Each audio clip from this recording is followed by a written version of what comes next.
Students, myself Miss Rachna Jain, Associate Professor, Department of English, Government PG College, Rajgarh, Alwar. Today in this video lecture, I am going to explain you the poem My Last Duchess, composed by Robert Browning. This is my third video lecture on this poem. This poem is in the syllabus of BA Part 3rd English Literature, Paper 1st, Unit A. First of all, I will explain you the reference with context of these lines. These lines have been taken from the poem My Last Duchess, composed by Robert Browning. The poem is a dramatic monologue. The messenger of the neighboring count has come to the Duke of Ferrara. The Duke is a widower. His last duchess died recently, and he intends to marry the daughter of a count. The scene of the meeting between the Duke and the messenger is a drawing room of the Duke. The Duke takes the messenger to his art gallery, where there is a portrait of his previous wife.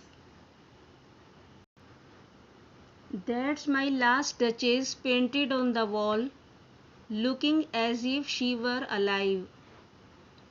I call that piece a wonder. Now Fra Pandolf's hands worked busily a day, and there she stands. Will't please you sit and look at her. These are the opening lines of the poem.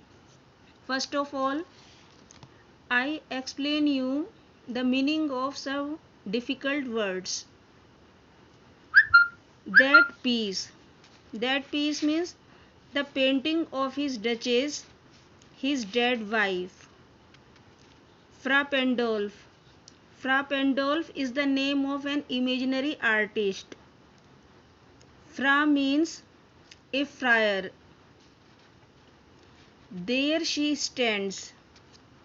The portrait is the result of the painter's whole day labor. Will't her. It means, would you like to sit down and study the portrait?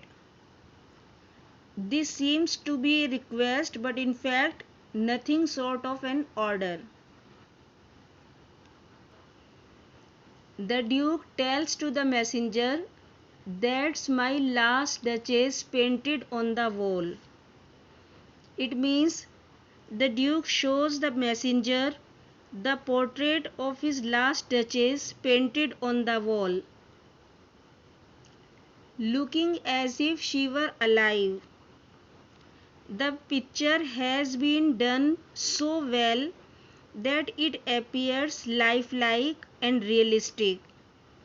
It looks a living, breathing reality. That piece a wonder now, Fra Pandolf's hands worked busily a day. The Duke proudly tells the messenger that picture is the work of the famous painter Fra Pandolf. The painter worked on it only a single day, and yet he could paint such a wonderful picture. In these lines, the Duke cunningly reveals that he could not trust anybody to paint the picture except a monk. Fra Pandolf was a monk painter, and he was permitted only a single day to complete the portrait.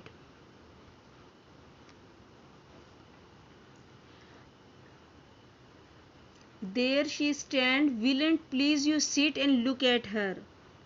Then the Duke invites the messenger to sit down and look well at the picture. His request to sit almost seems an order. Although he requests the messenger to sit down and look at the picture carefully, but it seems as an order.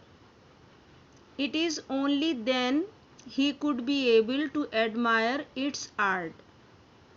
So these are the opening lines of the poem. I said Fra Pandolf by design, for never read strangers like you, that pictured countenance, the depth and passion of its earnest glance, but to myself they turned, since none but put by the curtain I have drawn for you but I, and seemed as they would ask me, if they durst, how such a glance came there, so not the first are you to turn and ask thus. Now I tell you the meaning of the word phrases of these lines. That pictured countenance. It means the face of the Duchess as portrayed by the painter in the painting. The depth and passion of its earnest glance. It means the depth of feelings and emotions and ardor of desire suggested by the earnest look on the face of the Duchess. Put by. Put by means remove or set something aside. Seemed as they would ask me. Appeared as if they wished, the people or visitors wished to ask the Duke.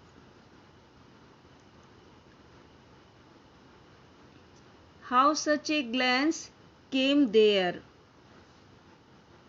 How the face of the Duchess came to have such a look on it. The Duke shows the portrait of his last Duchess to the messenger of the Count. He tells the messenger that the portrait was done by the great artist Fra Pandolf, who was a monk. I said Fra Pandolf by design. In these lines, the Duke asks the messenger to sit down, and when the messenger had taken his seat, the Duke explains that he mentioned the name of Fra Pandolf deliberately. He intentionally chose a monk painter to do this job. For never read strangers like you that pictured countenance. That was because many people who did not know the Duke and the Duchess might have thought that there must have been an affair between the Duchess and the painter. So the Duke knows by experience how visitors saw the picture and found a suggestion in it of such an affair. So the Duke here tells him that he alone enjoys the authority to unveil the portrait. Put by the curtain have drawn for you but I. He says that it is only he who can uncover the picture. Nobody else is permitted to do so. So, strangers like you that pictured countenance, the depth and passion. In these lines, the Duke says that, however, whenever he has shown the portrait to the strangers or visitors that have shown general surprise at the work of art because it looks very much lifelike. The amazement of the strangers is also due to the mystery of the happy glance of the Duchess in the portrait. So the Duke tells the messenger that after seeing the painting, it seemed as if those visitors wanted to ask the Duke how the face of the Duchess would come to possess such an earnest look about it. The pupil would have put the question to the Duke but being afraid of the Duke's reaction, they never had the courage to ask this question. So he says, if they dust, how such a glance come there? So not the first are you to turn and ask thus. So the Duke tells the messenger that he was not the first to have the enquiring thought in his mind. All those who saw the painting had the same curiosity. So I explain you near about 2 stanzas of this poem. In the next video lecture, I will explain you the remaining part of the poem. Thank you for listening to my presentation. I hope you enjoyed it. Thank you.